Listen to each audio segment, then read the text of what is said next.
বলিউডের জনপ্রিয় অভিনেতা বরুণ ধাওয়ান তার জীবনে কখনো অমিতব্যয়ী হননি। কিন্তু সম্প্রতি তিনি এক সাক্ষাৎকারে জানিয়েছেন, স্ত্রী নাতাশা দালালকে বেবি মুনে নিয়ে যাওয়ার জন্য নাকি সবচেয়ে বেশি টাকা খরচ করেছেন তিনি। তবে বরুণের এই খরচের পিছনে ছিল বিশেষ মুহূর্ত, আর তা ছিল তাদের সন্তানের আগমনের পূর্বের একটি বিশেষ ছুটি।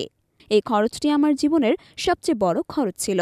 বরুণ আরও জানান, তিনি তার স্ত্রী নাতাশা দালালকে বেবি মুনে নিয়ে গিয়েছিলেন, যেখানে তাদের ঘুরতে যাওয়ার পরিকল্পনা ছিল। যদিও বরুণের মতে এত খরচ হয়েছিল এমনটা মনে করেন না তিনি, কিন্তু এটি তার জন্য একটি গুরুত্বপূর্ণ মুহূর্ত ছিল।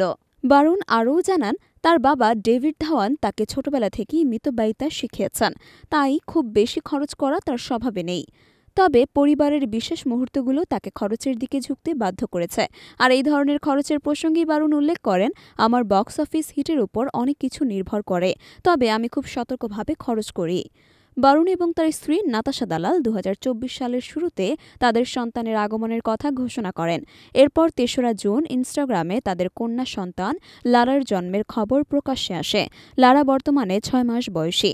এর পরপরই ডিসেম্বরের শেষে বরুণ এবং নাতাশা তাদের মেয়ে লারাকে নিয়ে ছুটি কাটাতে যান। বিমানবন্দরে তাদের মেয়ে লারার ছবি ফাঁস হয়ে যাওয়ার ঘটনায় সেলিব্রিটি অনুরাগীরা ছবি প্রকাশকারীদের বিরুদ্ধে ক্ষোভ প্রকাশ করেন।